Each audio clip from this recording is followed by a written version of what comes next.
talked about quick fixes that people often go to. Now we're going to talk about, hopefully quickly, I'm very long-winded, I know, things that'll actually help you on your mental health and healing journey. Some mindsets that we can take to aid us on our journey. So some mindsets that we can have.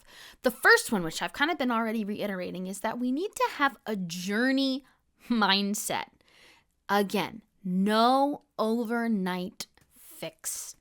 We have a culture that fights against this, and the quicker we can fix problems, the better we think it is, and the more successful we think that we are.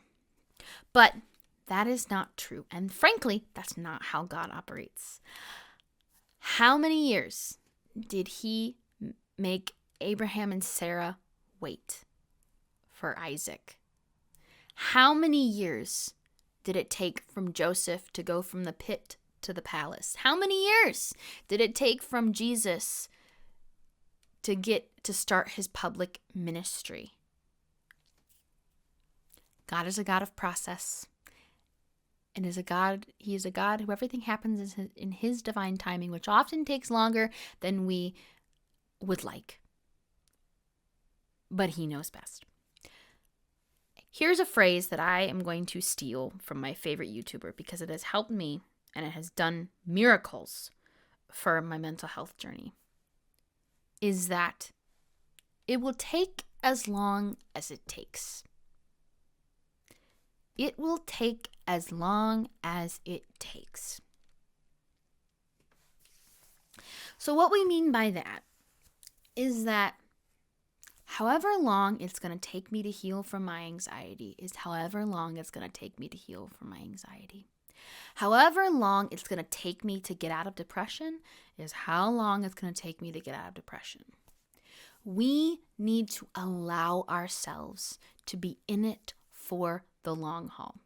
So if you've had the patience to get to this point of the video, congratulations. You have had the patience and the ability and the surrender to be in it for the long haul, and I appreciate you watching this far. We have to be patient on this journey because it is a hard road. And frankly, this journey is probably going to be a journey of the cross for you. But on the other side is your freedom.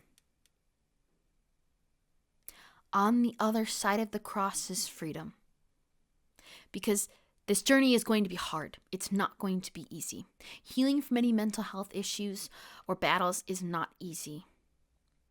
But in the process, you learn a lot and you grow. And you are stretched, and you become the person that God wants you to be in the process. You learn, and you have to be open to learning, and that's something else to talk about later. We have to be patient on the journey. It's going to take longer than you expect, and that's okay. We need to be okay with stepping one step at a time. If today you just take one step, you took one step, and you're on your way. You cross a river one stone at a time. If there's stones across the river, you hop to one stone and then another stone, and then eventually you make it to the other side. We need to be okay with seeing progress in process and not judging ourselves on accomplishment or judging ourselves on what we think we should have already have accomplished and where we think we should be. Oh, that is the most detrimental thing. If you are judging yourself and criticizing yourself, saying, I should be here already, you've already lost. You've not lost, but you're defeating yourself. You have the permission to take as long as you need. And growth is not linear. It's not, we often think growth is just like this, but oftentimes growth goes like this. We go back up and down, but we continually going up. And as long as you keep going and as long as you keep going up, you're going to make it. As long as you keep trusting God in the process, you're going to make it. Which leads us into our next point. One step at a time. That's another mindset you need to have. You need to take one step at a time. Don't overwhelm yourself with how far you have to go or how long it's going to take you to get you to be where you want to be. Avoid carrying extra burdens. Jesus tells us, my yoke is easy and my burden is light. God does not want you to be taking this all upon your shoulders and trying to fix it all at once and get it all together as soon as you can. One thing at a time. I know we can easily, for example, see all of our sin in one fell swoop, especially if you're an OCD and you're a perfectionist. You see all your faults and shortcomings in one fell swoop, and you want to do everything you can to fix all of it all at once. That's not what God asks of us. God asks us to take one step at a time and to do our best and not to put pressure on ourselves to be perfect. Which leads us to our next mindset. It's not about perfection. God is not judging you for how perfectly you do what he asks or desires you to do. Now, if God tells you to do something and you don't do it how he told you, that's a different story. But there's no measure for how perfect that is. Perfectionism is an enemy of OCD, as it is an enemy of our spiritual walk. It's different from excellence. Excellence has a sense of being perfect, but different context. Because perfectionism is essentially holding our own standard against God's. It's thinking the way that we think something should be. Sometimes we can even hold ourselves to a standard that God is not holding us to. And we think that because we're having such a high of a standard that, it must be godly. It must be this way.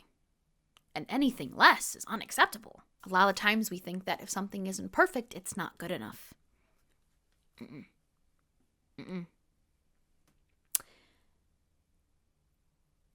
We don't have to be perfect to be accepted and loved by God.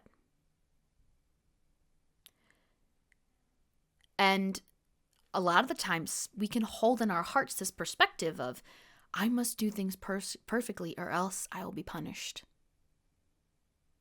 I have to do things perfectly or else I'll be punished.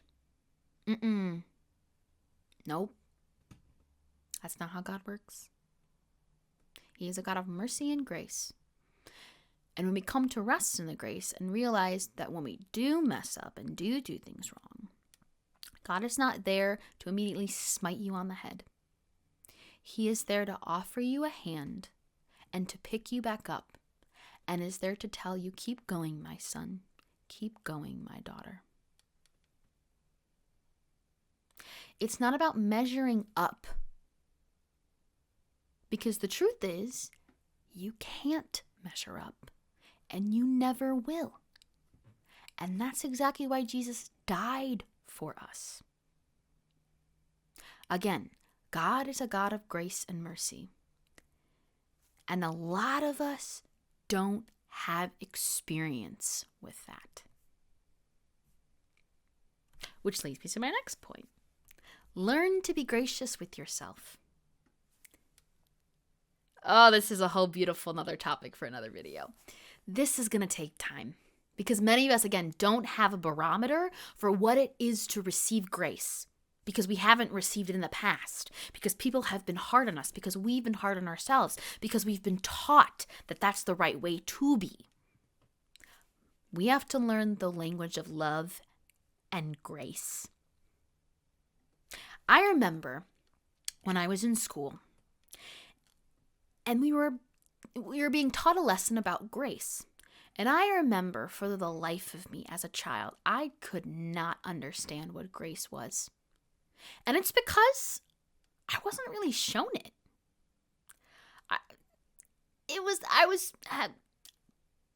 My dad was hard on me. I love him, but my dad was hard on me. And there was not a lot of room for grace. So I didn't know what that was. We have to learn what grace is and that we have a safety net. We have a safety net of God saying it's okay. It's not an excuse for our sin. It's not an excuse for our shortcomings. But that it's okay and that you're okay. Grace seeks to understand and give us the benefit of the doubt. It's not getting what we deserve. And I know we can think about the terms of the textbook definition of mercy and grace, that mercy is God not punishing you for what you deserve and God giving you what you don't deserve. I don't know what the technical definitions of those are. But what does it look like? In short, what does grace look like? It looks like forgiving yourself when you mess up, allowing God to forgive you when you mess up, not being hard on yourself, okay? Especially when you do something wrong, especially if it's an accident. A lot of us, we go, oh, you dummy, how come I didn't know that? No, that's called pride.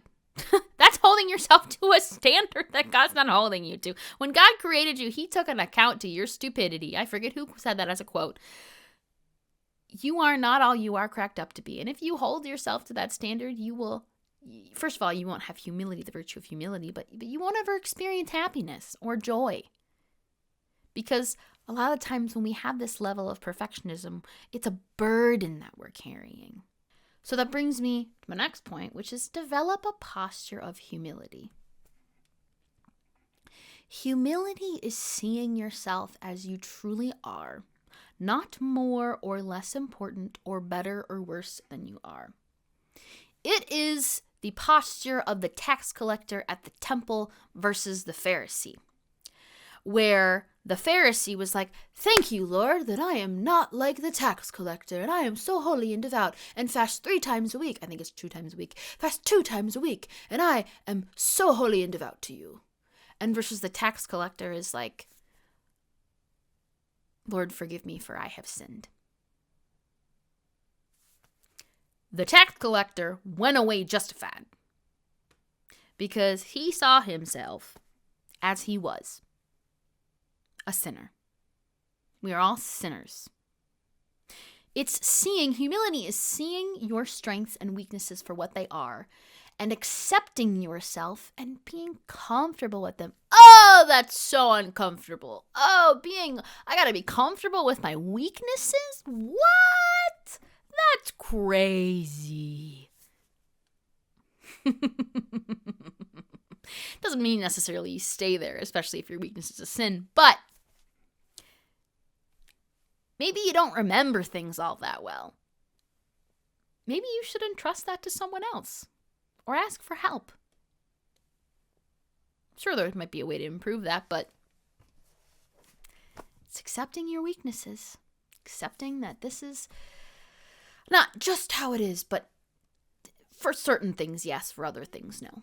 But it allows us to say that maybe humility allows us to say, maybe there's some learning that I need to do with this mental health thing or the scripture thing, or maybe I'm going about this the wrong way and I need some help. Maybe I need some help. That is the most humble thing you could probably do, is ask for help. And be honest in that you don't have all the answers and that you don't know everything. Oh, that's so hard for us, I know. We all have our opinions on social media and we all think we know everything and we're right and everyone else is wrong. And gosh darn it, and how dare you if you have a different perspective. Ugh, you're a terrible person. Terrible person. Remember that God humbles the proud and exalts the humble. The humble understand who they are before God.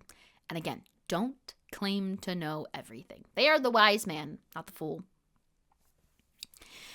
It takes humility for us to look at ourselves and ask, do I act like I know everything and try to protect my reputation in this way of not having an answer or being wrong? Humility is accepting the fact that I don't have all the answers, and also being willing to learn and to ask. Which brings me to my final point, that a good perspective for us to have on our mental health journey is to develop an openness to learning. Because on this journey, we have to unlearn things and relearn things. Maybe you've heard the phrase of sometimes God needs to tear down the house and rebuild the foundation and rebuild the house before that house can be useful to him. And that is that not the story and the journey of all of our spiritual lives? It is the process of unlearning and relearning God's way. And this requires a posture of humility and an ability to be taught. Proverbs mentions, as I've learned recently, that the wise man receives correction and rebuke and gains knowledge and wisdom from it, while the fool rejects it and stays in his own folly. So essentially, a humble person or a wise person is the one who accepts correction and uses it to sharpen himself. But the fool is the one who thinks he knows everything and doesn't listen to any advice given to him because he thinks he's right. In this process of heart healing and mental health, we need to humble ourselves and say, I need to learn and relearn. We need to be open to this in our relationship with God and with others and ourselves. And here, what you're learning is how the inner life of our hearts and our trauma and pain and life experiences have all affected us. And our perspectives, or have affected us and our perspectives, And we must be willing to release that to God and to in turn ask him and say, Lord, how do you see this? How do you see my past? How do you see my present? How do you see my future? We need to acknowledge what happened to us. We need to acknowledge what happened to us. And sometimes that's the scariest part because it means going back to that place and feeling that pain, especially if we haven't processed it the right way, which a lot of us haven't. I'll be the first person to admit that I didn't until God took me on this journey. And we need to get in touch with those places. And we need to let God bring his love and healing to each and every one of those places. So, that's a lot that I just shared with you. And I'm thankful if you've made it to this far in the video. But mental, spiritual, and emotional health are vital to our relationship with God, with others, and ourselves as well. We as people are made for communion. And this is essentially the crux of what it means to be Catholic and Christian. It's the meat and potatoes of our faith. Meat and potatoes. Sorry if you didn't understand my terrible accent. Our mental health journey is not about achieving a state of mental health, but it's about coming to live in an authentic way that allows us to become Christ-like children and the children of God that we are meant to be. I hope that this video was of some help to you and hopefully just the beginning of your own mental health, spiritual, and relationship journey. I'm stealing words from one of my favorite YouTubers, but we talk about the same thing over here because I've learned a lot from him and I've learned a lot from Dr. Bob Schutz and just about our faith, and I can't wait to share more of these videos with you. Don't forget to give this video a like. Don't forget to subscribe.